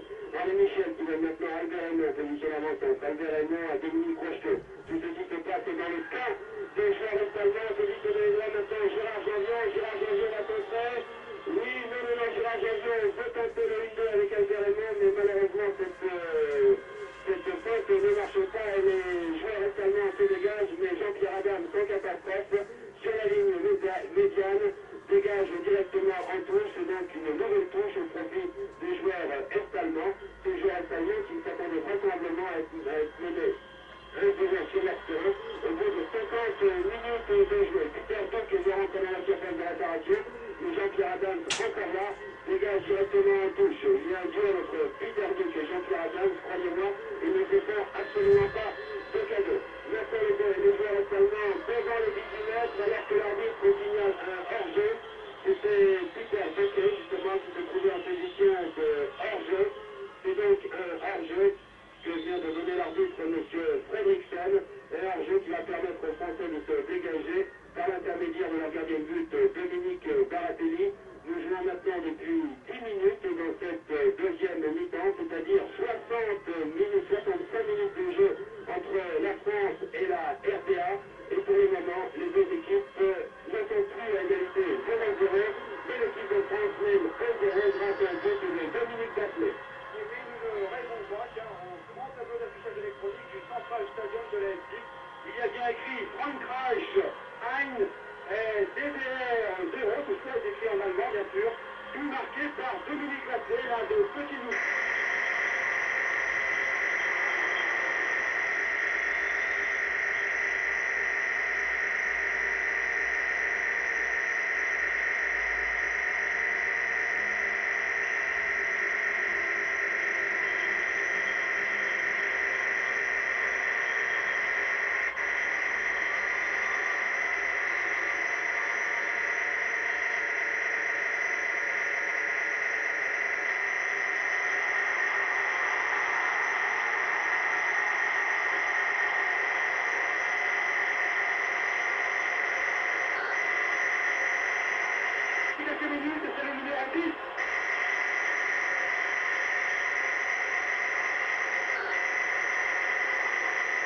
À la 55e minute, c'est Fresh qui récupère cette balle à environ 10 mètres des buts qui la loge dans le coin des buts de Baratelli. Voilà donc, tout est à refaire, un partout maintenant. Entre la RDA et la France, vraiment vous voyez, en football ça va très vite. Je vous dis que tout va bien pour l'équipe de France qui mène par 1-0 ici à la Leipzig, c'est qu'il est serré. Et puis 5 minutes après, eh bien les Allemands reviennent et égalisent un partout. Donc, tout est à refaire, on repart à 0. Mais enfin, il vaut mieux être à égalité, un partout qu'être mené 1-0. De toute façon, c'est une napalissade. Alors il reste à espérer que les Français, qui avaient tenu pendant 45 minutes un résultat de 0-0, parviendront à tenir maintenant dans les 35 dernières minutes ce résultat de un partout. Les Français qui continuent de jouer leur but, car les Allemands sont évidemment galvanisés maintenant. Ils avaient un petit peu accusé le coup du sort après avoir encaissé le but de Bassé. Et maintenant, ils sont un petit peu galvanisés par cette égalisation. Et ce sont eux qui dominent. Tout le monde toujours dans la moitié de terrain française. Un coup franc allemand. Attention pour Bornel, le capitaine à 25 mètres des buts, qui tente le 1-2 avec le numéro 6, une balle maintenant pour Fonkel qui tire. Rapidement avec son ballon, il le récupère. Alors que c'est encore Fresh qui se précipitait sur lui là. Attention les Français, il ne faudrait pas qu'ils gambergent trop, comme on dit, qu'ils se laissent aller et qu'ils prennent peur, qu'ils soient paralysés par cette égalisation est-allemande. Il faut qu'ils continuent de jouer comme ils ont fait jusqu'à présent, c'est-à-dire sans prendre trop de risques, bien sûr, non pas Caséar et Grand Blanc, mais enfin, savoir tout de même montrer qu'ils ont les moyens de s'imposer ici à la Leipzig, ou du moins de faire un résultat. Ils ont mené 1-0 pendant 5 minutes, c'est fait. Ça n'est pas fini, pas encore. Pourquoi pas assurer le coup. Alors, messieurs les Français, ne vous découragez pas, ce n'est pas fini, ce n'est pas parce que les Allemands sont égalisés que tout est fini et que vous êtes battus. Continuez à jouer comme vous l'avez fait jusqu'à présent. Et le match nul est encore au bout du match à votre portée. Les Allemands qui en tout cas continuent d'attaquer maintenant. La pression a repris exactement comme au début de la rencontre. C'est exactement le même scénario qu'au cours des 10 premières minutes du match. Les Allemands dominent. Ils attaquent à outrance avec Peter Bouquet qui essaye d'appeler Jean-Jean. Bouquet qui s'inflige. Oh là là, Fauché, vraiment sur la ligne des 18 mètres. Et M. Savitsen ne donne pas pénalty finalement, car la faute se situe à 1 mètre environ hors de la surface de réparation française. Nous vivons encore des minutes angoissantes là, car c'est un coup franc qui repasse Fresh. Évidemment, tout le monde va se lancer à l'abordage sur ce coup franc. Attention, Jean-Jean et Michel ont le mur. Attention, Dominique Baratelli sur ce coup franc de Fresh, car il y a là tous les grands gaillards et Salmon qui, bien sûr, pour se jeter à l'abordage du but français. Attention à ce coup franc qui se situe à 15 mètres en diagonale par rapport au but. Fresh se tire pour qui tête. Et Patrick qui repousse. Attention, Baratelli sur sa ligne, voilà. Oui, c'était un tir, cette fois-ci de Veille de main qui semblait. Et Baratelli se tire de 20 mètres, bâtisseur à terre. Baratelli a dû se coucher pour arrêter la balle juste devant la ligne. Aïe aïe aïe, c'est terrible, encore ces minutes que nous vivons. Encore un coup franc là. Ah, les Français ont peut-être le temps de s'énerver. Il est fameux de continuer à jouer au ballon, car en commettant des fautes, en se faisant sanctionner par des coups francs, ils sont en train de tomber dans le jeu des Allemands. C'est absolument pas ce qu'il ne fallait pas faire. Jusqu'à présent, ils ont strictement suivi les consignes de Stéphane Kovac. Il ne faudra pas maintenant que tout parte à volo, que le navire prenne haut de toute part, surtout pas. Il faut continuer à jouer comme tout à l'heure.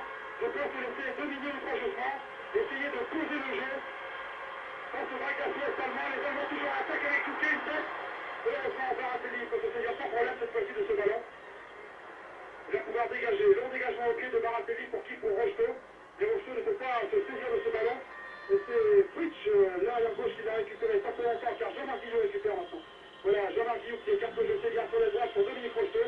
Attaque est partie, calme le contrôle du ballon, on revient sur lui-même. Le drill, tourne, essaie de donner le tournier un petit peu à son adversaire, finalement. Donne tente une idée avec Henri Michel, le réussit, récupère le ballon, à nouveau Michel sur la droite. Il va pouvoir centrer. Michel est contré là, le moment. Par texte, 15 mètres de la semblait. Balle perdue pour les Français récupérée. Et les Allemands, pas pour longtemps, car il a passé, malheureusement, passé ne peut pas. Ce ballon, Michel, maintenant, là, c'est une véritable louche au couteau. Lui, comme un, vraiment, ça devient absolument en série maintenant.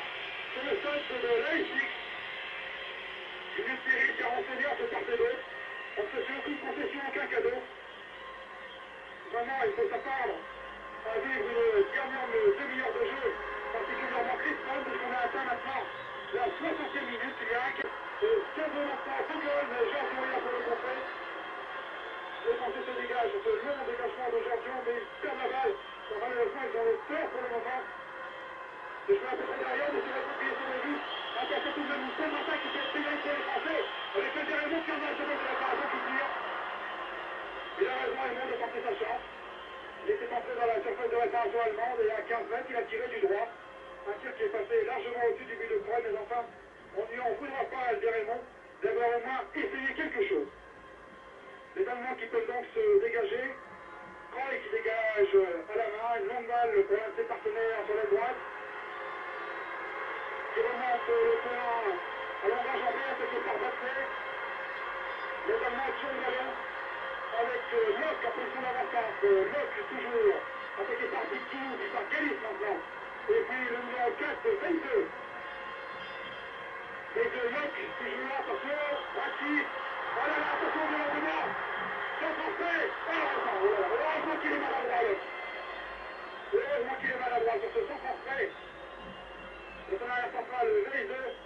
Locke a repris le volet, mais à la manière d'un rugbyman plutôt qu'un footballeur, et si la balle est passée très haut, bien entre les deux montants des buts français, elle était très au-dessus, ça aurait été un drop goal en matière de rugby. Heureusement, au football, une balle dans les nuages, ça compte pour du zéro. Et les Français se dégagent, un long dégageant de Dominique Baratelli pour Galis qui a perdu le ballon.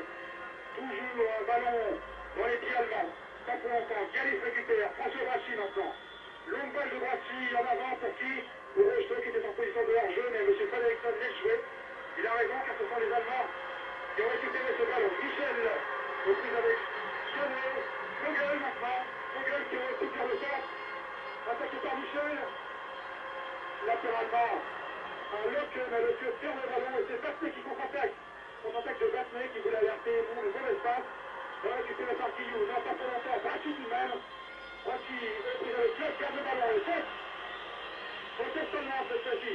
C'est Locke qui a compté un petit peu sèchement François Brachy, alors qu'un joueur est-allemand reste fort pour le moment. Il s'agit de Freisch. Freisch, le joueur de Magdebourg.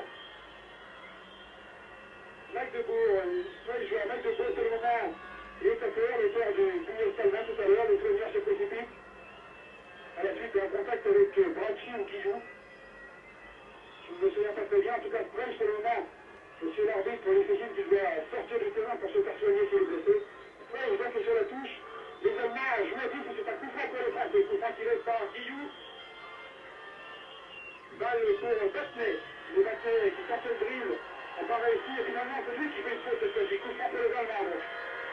Alors que vous entendez toujours ces surveillances trompettes dans le stade. Une cacophonie.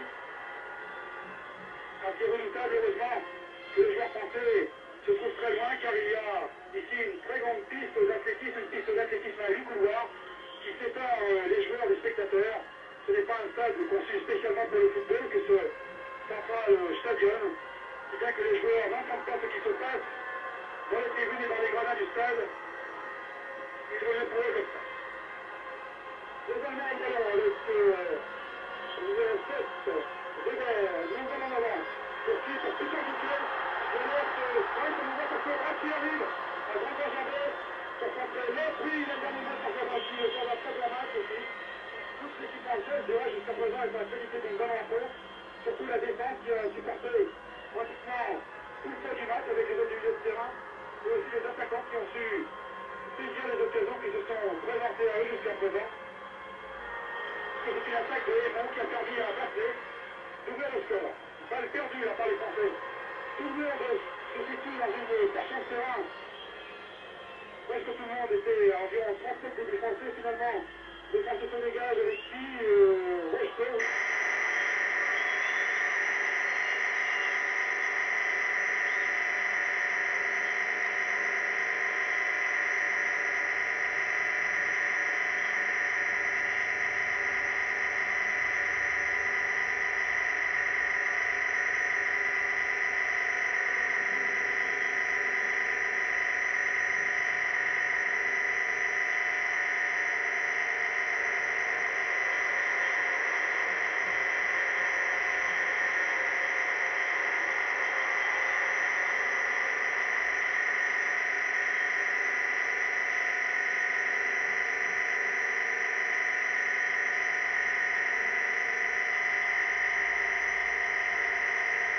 enfoncer maintenant là-bas, en position de gauche.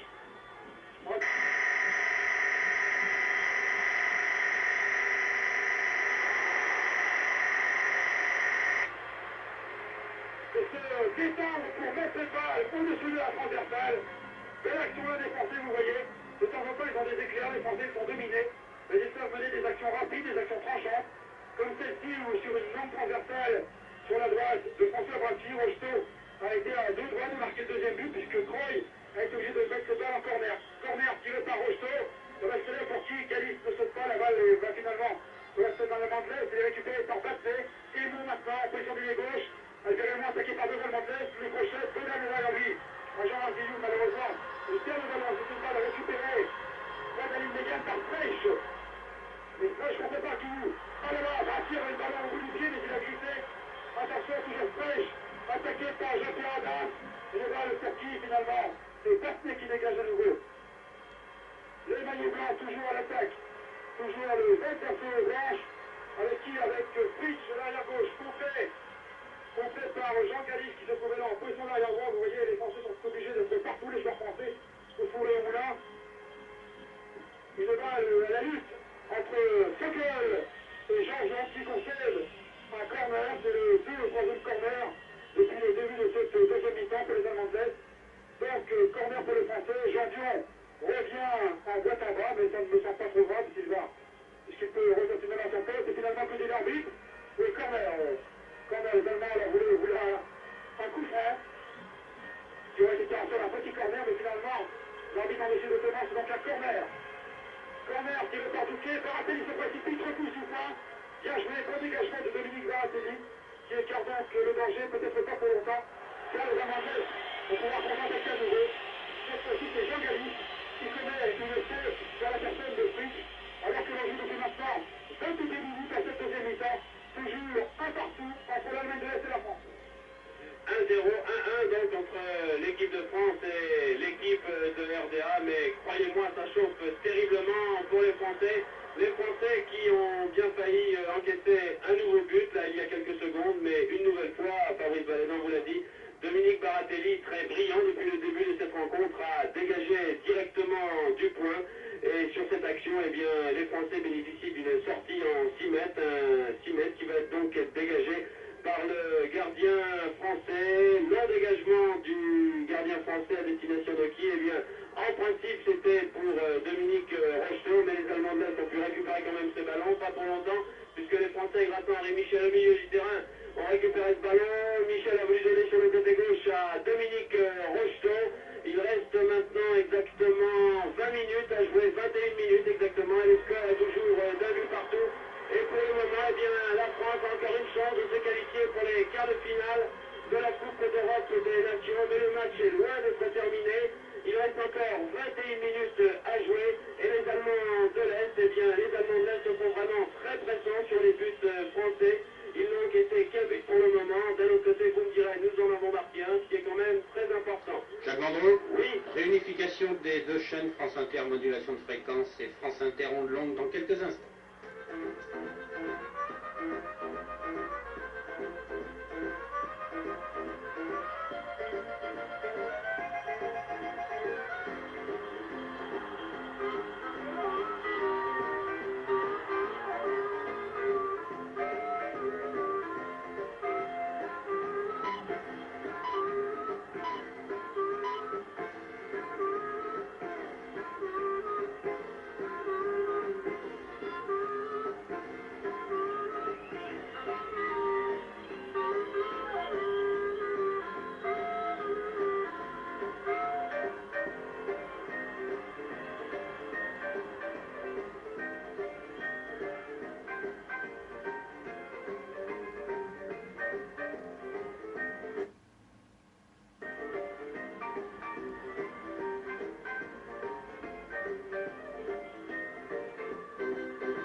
Des minutes qui sont des secondes, bien entendu. Inter dernière, Claudine Roy. Football, championnat d'Europe des nations à Leipzig, la France et la RDA sont en match nul, 1-1. Maintenant, un quart d'heure de la fin de la rencontre, nous allons retrouver tout de suite sur place nos envoyés spéciaux Jacques Vendroux et Fabrice Balaisan.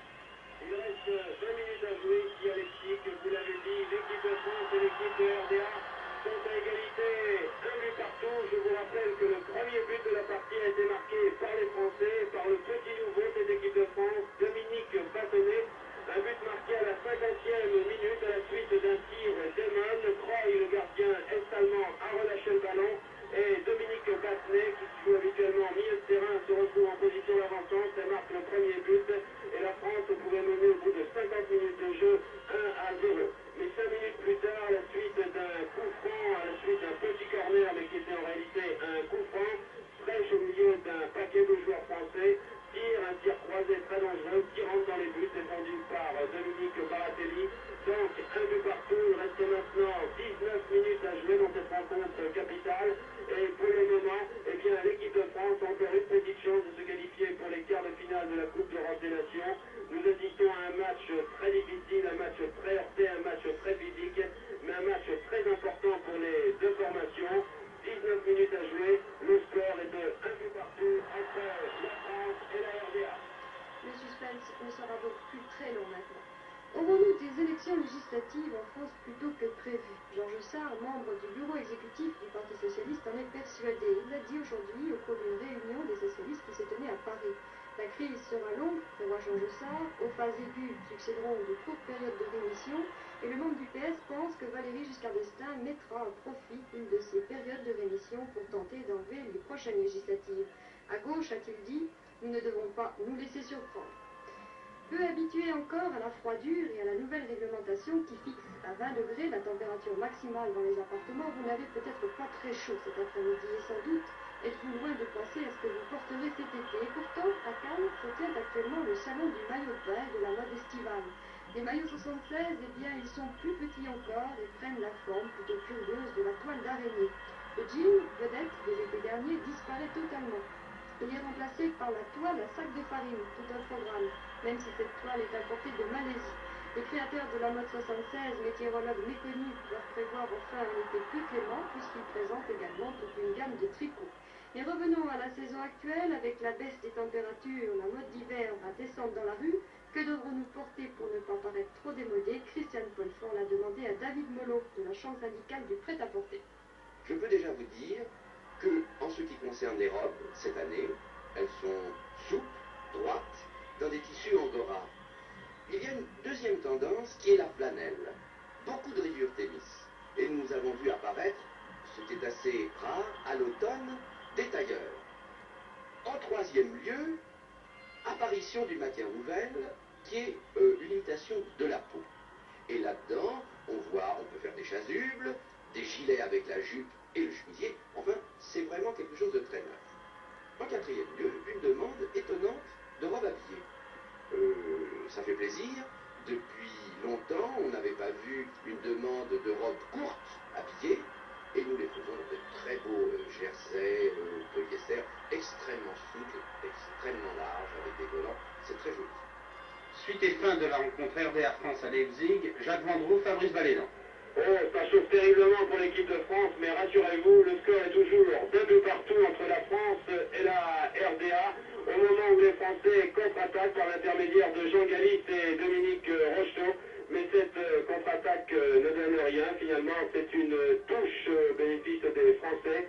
Mais l'arbitre, monsieur le Suédois Fredriksson, est en train de se poser quelques questions, puisqu'il y a des changements dans la formation des deux équipes, en tous les cas un changement sûr. Dans l'équipe est-allemande, le numéro 15, Hoffmann, rentre à la place du 10, Fresh. Fresh, l'auteur du seul et unique but est-allemand. Hoffmann donc rentre à la place de Fresh. On avait été un petit peu surpris quand Jean Kussner nous avait donné la composition de l'équipe de ne pas trouver Hoffmann. Hoffmann qui est, paraît-il, un très très grand joueur. Il a un peu la morphologie, si vous voulez, de Serge Chiesa et du Bordelais Alain Giresse. Hoffmann est l'un des meilleurs ailiers est-allemands et on n'en avait pas trouvé dans la composition type de cette équipe est-allemande. Donc Hoffmann vient de rentrer. À moins d'un quart d'heure de la fin de cette rencontre, nous avons entamé de...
maintenant c'est bizarre parce que pendant le stage à Landersheim et pendant notre séjour à Leipzig, eh bien Stefan Kovac avait dit à ses joueurs attention à ne pas faire de faute aux 18 mètres et dans les 18 mètres, car sur les coups de pied arrêtés, eh bien les joueurs allemands sont vraiment très très forts.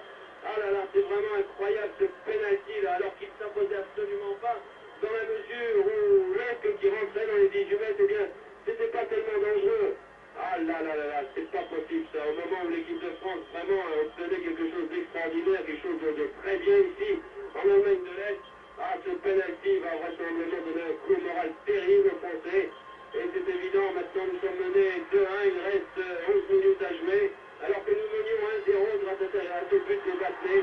Ah là là, c'est vraiment pas de chance. Enfin, espérons que les Français vont essayer de réagir, mais pour le moment, ce sont les Allemands qui réagissent par l'intermédiaire de leur public, par ces fameuses progresses là, et aussi par les 11 joueurs allemands qui sont maintenant déchaînés.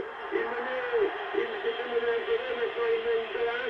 Et Henri Michel, eh bien Henri Michel obtient un coup franc contre l'équipe de France. Henri Michel a justement fauché Haussmann, malheureusement c'était pas dans les 18 mètres, c'est donc un coup franc tiré par Haussmann et dégagement de la tête par l'intermédiaire de Marius Trésor. Ah, ces Français reviennent vraiment de très loin. Enfin, c'est les Allemands qui reviennent de très loin, car ils ne méritaient absolument pas d'encaisser ce penalty.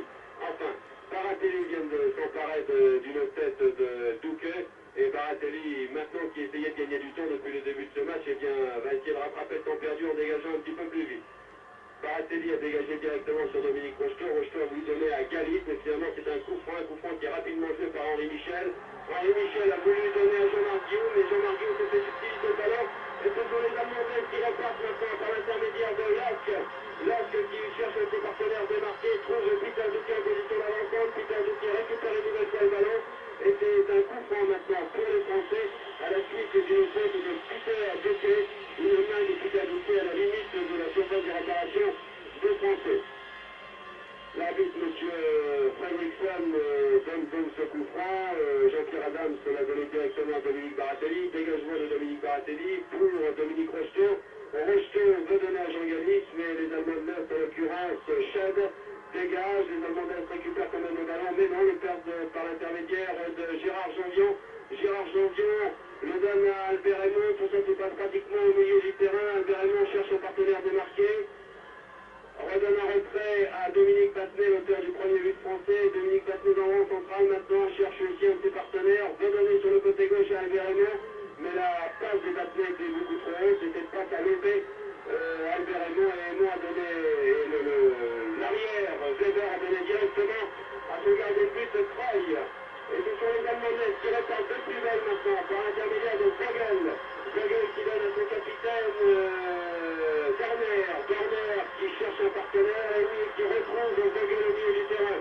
Vogel pris avec deux joueurs français perd le ballon, il ne perd pas pour longtemps puisque c'est Lask qui a le ballon qui le gagne en retrait maintenant. Toujours à son capitaine Garner. Garner veut donner le ballon à Esner, mais finalement les Français se dégagent par l'intermédiaire d'Henri Michel. Henri Michel qui donne à Jean Galit en position d'ailier gauche. Jean Galit cherche lui aussi un de ses partenaires, donne un retrait à Jean-Marc Guillaume. Jean-Marc Guillaume à la limite des 18 mètres. Jean-Marc Guillaume donne sur le côté gauche à Albert Raymond, centre d'Albert Raymond, mais finalement ce centre ne donne absolument rien puisque Croy, le gardien est-allemand, s'empare du ballon et donne directement à la main sur Peter Duquet. Nous jouons dans cette deuxième mi-temps depuis maintenant 54 minutes de cette deuxième mi-temps depuis 35 minutes et le score est maintenant de 2-1 pour l'équipe d'Allemagne de l'Est. Il reste autrement dit 7 minutes à jouer, les 7 minutes les plus difficiles pour l'équipe de France, les 7 minutes de la dernière chance. Ah oui, il faut continuer à y croire. Que voulez-vous, 7 minutes, un match de football n'est jamais fini avant la dernière. Rappelez-vous, il y a un an, contre cette même équipe de RDA, c'était au Parc des Princes. Les Français étaient menés 2-0 justement lors du match aller de cette coupe de révélation. Menés 2-0 jusqu'à 10 minutes de la fin. Et puis il y a eu un premier but de Guillou. Et puis, à l'ultime minute, une tête absolument miraculeuse de Jean Galit, obtenant l'égalisation. Alors, continuons à y croire, même si nous n'avons plus tellement la foi, car vraiment les indiqué un arbitre, ce n'est pas dans nos habitudes. Mais enfin, M. Fredrickson a peut-être été un peu rapide à prendre sa décision. Il aurait peut-être mieux fait de réfléchir quelques dixièmes de seconde de plus.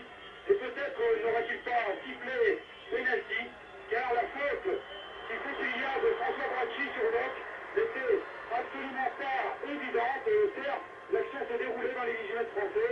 Certes, Bracchi a poussé du bras Locke, mais celui-ci s'est laissé tomber. Il n'y avait pas de croc en jambe, il n'y avait pas véritablement d'action de but dangereuse contre l'équipe de France. Alors je crois qu'on reparlera longtemps de ce pénalty de la 78e minute du Central Stadium de la SIC qui va sans doute remettre fin aux espoirs français. Pendant 78 minutes, on y a cru seulement. On a cru que les Français allaient tout d'abord maintenir le match nul 0-0, et puis quand ils ont mené 1-0, on s'est dit peut-être vont-ils réussir encore un plus bel exploit, gagner ici. Il y a eu ensuite l'égalisation de Streich, et puis finalement donc ce pénalty qui réduit tout le néant, alors que franchement il ne s'impose absolument pas, et que sur l'ensemble du match, eu égard à leur abnégation, à leur volonté de se battre sur tous les ballons, les Français ne méritaient pas d'être battus, surtout pas de cette manière, sur un coup de pied arrêté et aussi sur un coup du sort. Que voulez-vous, on ne va pas réécrire maintenant l'histoire de ce match, mais enfin, disons-le tout net encore une fois, c'est bien dommage que M. Fredrickson ait pris cette décision un petit peu rapide d'accorder aux Allemands de l'Est un pénalty qui, à notre avis, ne s'imposait pas, alors que l'on entre maintenant dans les 5 dernières minutes de la rencontre et que c'est au tour des Allemands de défendre et des Français d'attaquer. Ils sont tous maintenant dans la moitié de terrain allemande, beaucoup dans la surface de réparation, car il y a un corner à bénéfice des Français. Corner qui ne donnait rien, car Jürgen Kreuz, toujours aussi solide au poste, s'est saisi de ce corner du ballon expédié par Albert Raymond. Les Allemands maintenant le monopole du ballon avec Weisel à la centrale et puis Kade sur la droite pour Fogel.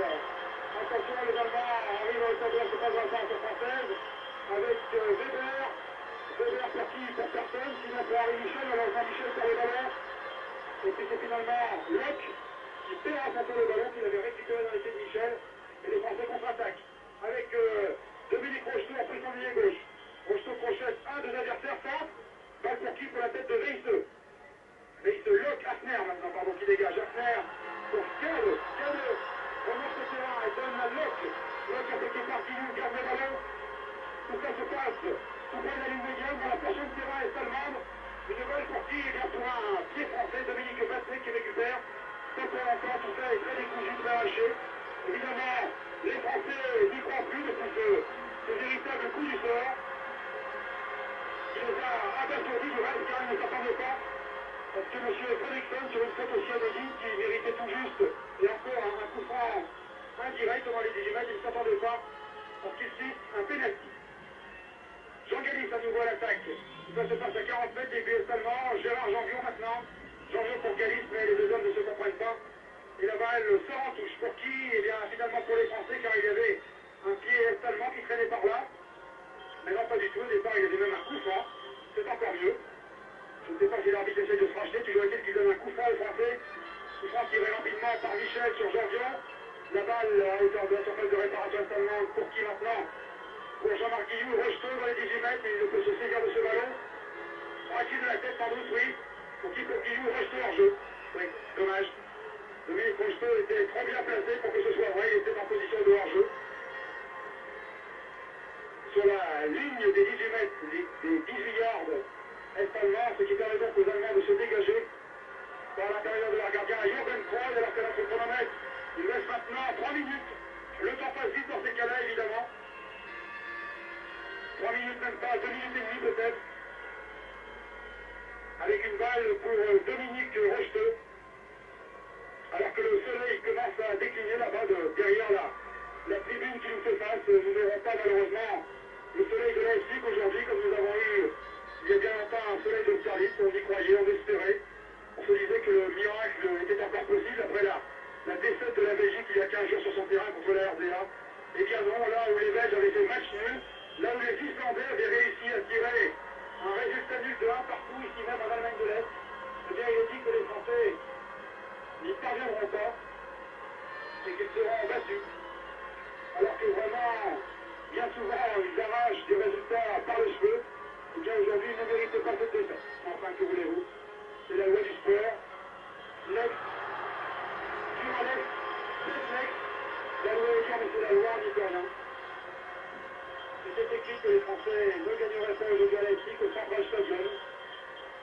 les Allemands qui évidemment font durer plaisir maintenant. On se fait des petites passes arrêtées avec le gardien.